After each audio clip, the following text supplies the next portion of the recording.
Ayan, magluluto tayo ulit ngayon ng pananghalian natin. Meron tayong manok, nanalisa na.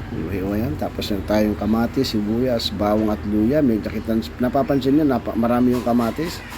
At meron tayong repolyo. Kasi walang pechay, kaya repolyo gagamitin natin ngayon. Ayan, ayan, nagigisa po tayo ng ating mga panakot. Ating mga sibuyas, kamatis, bawang at luya. Ayan, ang ating nasangkot siya muna natin. Igisa natin yung mga condiment. Ayan. Tapos ilalagay natin yung manok. Ayan, kasi natin ilalagay yung manok. Ayan, habang para may sangkot siya natin yung manok para mas lalong kumatas, sumarap yung manok at pumasok sa loob ng kanyang laman. Ayan, tapos sa natin, sakotsahin natin. Ayan,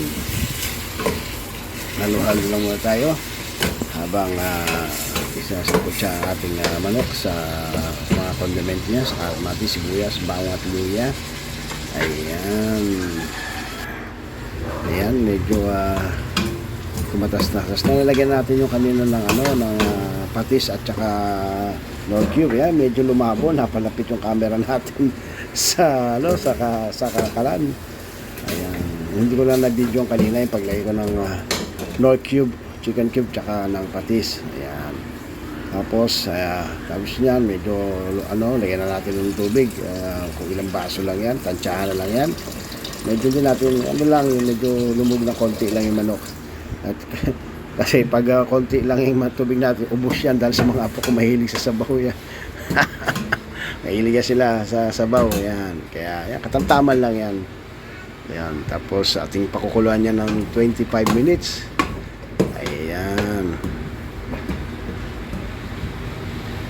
Tapos ayan, halo-halo. Lagyan natin ng pamintang durog. Ayan. Tapos lagyan natin ng pampalasa ng asin. Ayan, ayan, medyo tansyahin lang natin at halo-haloin natin ng konti para kumalat yung yung panlasa.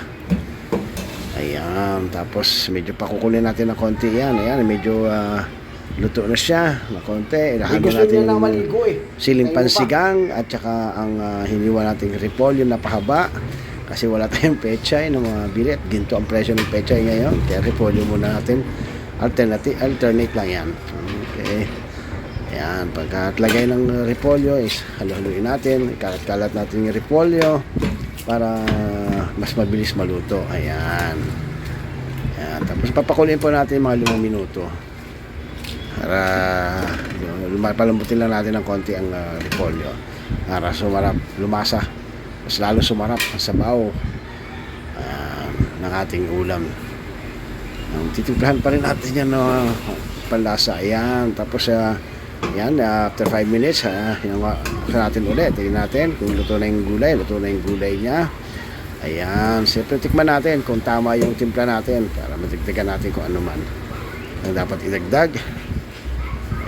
Ayan, tikman natin. Tama lang ang timpla. So, pwede na tayong kumain. Ayan. Pwede na. Tanghalian na eh. Ayan. Tapos sandok tayo nating pagkain. Ito na. Sandok tayo ng ating ulam. Uy, patis na may maraming siniwang sili na naman. Talagang pampagana talaga yung sili sa pagkain. Tapos, ang daming kanin sigurado para dami tayo ng kain sa araw na to. Kita nyo may kanin, nakaumbok. Ayan. Kain tayo, saluhan nyo po ako sa tananghalian ko mga kapatid, mga langga at mga kaibigan natin dyan. Kain tayo po tayong lahat. Ayan, sabay-sabay tayo mananghalian sa araw na ito.